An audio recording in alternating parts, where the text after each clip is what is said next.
You've heard of 50 shades of grey. Well, we've got 15 plants for shade. And shade in the garden roughly falls into two categories. First of all, you've got deep, dark, dry shade, which could be underneath trees, for example, or over the underhang of buildings. And then there's shady areas like the border I've got along in my garden that's open to the sky, but it's north facing. So most of the day it's in shade and most of the year it's in shade. But there's still many, many plants you can grow in those shady areas. And where you've got dry shade, you can help the plants to survive by incorporating lots and lots of organic material into the soil, like mushroom compost, well-rotted manure, or your own garden compost. That will bulk up the soil, that will hold on to the moisture, and it will just give those plants much, much more of a chance when they're growing in shade and those dry conditions. But as I said, there's a fantastic range of plants that will do well in shade. And one I'm really proud of in my own garden is one down here called Podophyllum spotty dotty. It's got really, really unusual shaped leaves, and underneath it has these upside down red tulip-like flowers that look quite incredible. And at the back, a much higher plant is something called Persicaria.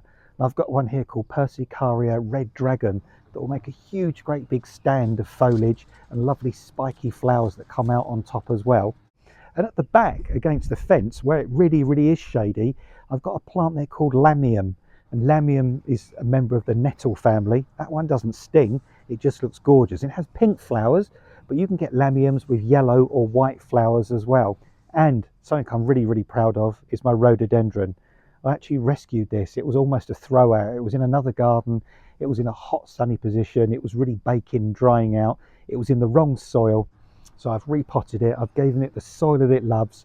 And now it's in that corner where it just gets a little bit of sun for just an hour or so during the day, but the rest of the time it's cool and damp and moist, and that's where it's thriving and really starting to enjoy life.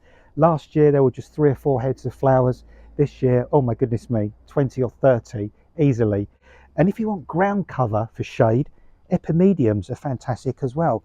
Got a great range of epimediums that come with orange foliage, sometimes reddish coloured foliage, and they flower with little kind of heads of white, yellow or orange flowers. Really, really stunning, good looking plants. And when we think of shade, we think of ferns, don't we? Ferns are the classic kind of plant for shade. We see them in woodlands, we see them in forests, we see them on the sort of roadsides where they're overhung by trees. I've got a male fern here, Dryopteris felix mass, which actually grows wild in the UK, but you can grow those in your own garden. And as I say, there's a great range for dry and damp shade ferns as well, so they're very adaptable. Now, you want something as a cover for a fence or growing up an old tree stump or something like that. Ivy's fantastic for shade. It gets a bad name sometimes, ivy, but ivy is evergreen. It looks good all the year round. It makes great little nesting sites for birds because they like to get in between the foliage and build nests in there. They feel nice and safe and tucked away in that deep foliage. And they, again, come in a great range of leaf sizes, leaf shapes and leaf colours. As you can see along the fence there, I've got 2 or 3 different types looking really fantastic. And then there's hostas. Everybody knows hostas are brilliant for shade with their huge, great big leaves and their purple flower spikes that come out later in the year. I know they get nibbled by slugs and snails sometimes, but yeah, there's things you can use to prevent that. And if you use the ones with the much bigger, chunkier kind of leaves, they're less susceptible to slug and snail damage than the smaller ones. A plant down here that doesn't look much now, but late winter, early spring, this cardamine quinquefolia was looking spectacular, just a carpet of purple for weeks and weeks on end, and it looked incredible. Phlox are a great perennial. They come up year after year. They come in a huge range of colours: orange, purple, white, red, you name it. There's almost a colour for every sort of gardener's delight, really, when you look at phlox. And anemones, Anemone japonica, right down in the back corner of my garden here, I've got a great big stand of those. Lovely, lovely foliage on these as well. And then flower spikes that come up to sort of waist to chest height, midsummer into the autumn, either sort of pink or red, and look absolutely glorious. They don't need staking either.